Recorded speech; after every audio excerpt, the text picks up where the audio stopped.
follow up on the call with President Xi last night, exactly 2 weeks ago when the intel community came up empty trying to figure out the origins of COVID, the president said critical information about the origins of this pandemic exists in the People's Republic of China. When he talked to the president of China last night, did he press him like he said he was going to? Well, I'm not going to go into list of every topic discussed. That was a very dramatic entry to that answer, but I'll start again. I'm not going to go into every list of every topic discussed. They did discuss a range of transnational issues, including COVID-19, and understanding its origins is, of course, a primary concern for this administration. We continue to support phase 2 of the WHO's investigation in China and call on China to allow further studies of COVID-19's origins in China. I will also note that one of the topics the president's also discussed is the importance of being able to have private discussions between the two leaders. This is in contrast to some of the other interactions we've had at lower levels with the PRC.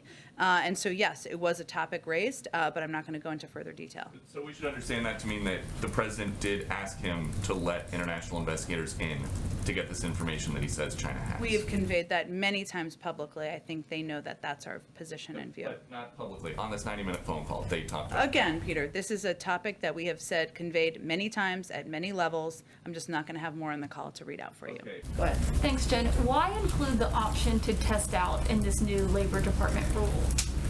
For businesses, you mean? You mean instead of just requiring businesses vaccinate? Ultimately, businesses are going to make those decisions. And this is a way to implement the OSHA regulations that, by the way, are part of what has been federal law for more than 50 years. That's why we have the capacity and the ability to do this. And we think it's going to have a huge impact. Many businesses may choose the option of allowing for testing as an option.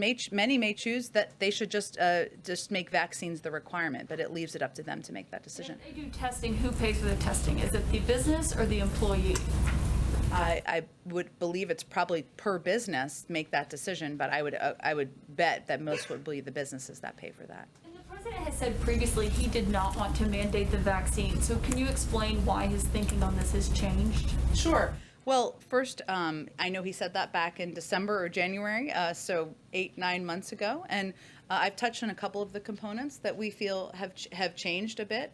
One is that we didn't anticipate, once the vaccine was readily, widely available and free to the public across the country, anyone who wants a vaccine has been able to get one for months, that there would be such opposition to it, especially given it was approved under the former president, a Republican president. The second piece of this is that we also anticipated, or maybe we didn't anticipate, but we knew that a number of people were waiting for FDA approval to get the vaccine.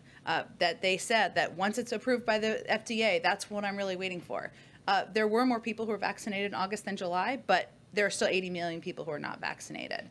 And the third piece is, again, the vulnerability of children, of immunocompromised and other to given the transmissibility of the Delta variant. We've always been open to and taking steps that we're going to save more lives, protect more people, and that's exactly what yesterday's announcement is a reflection of.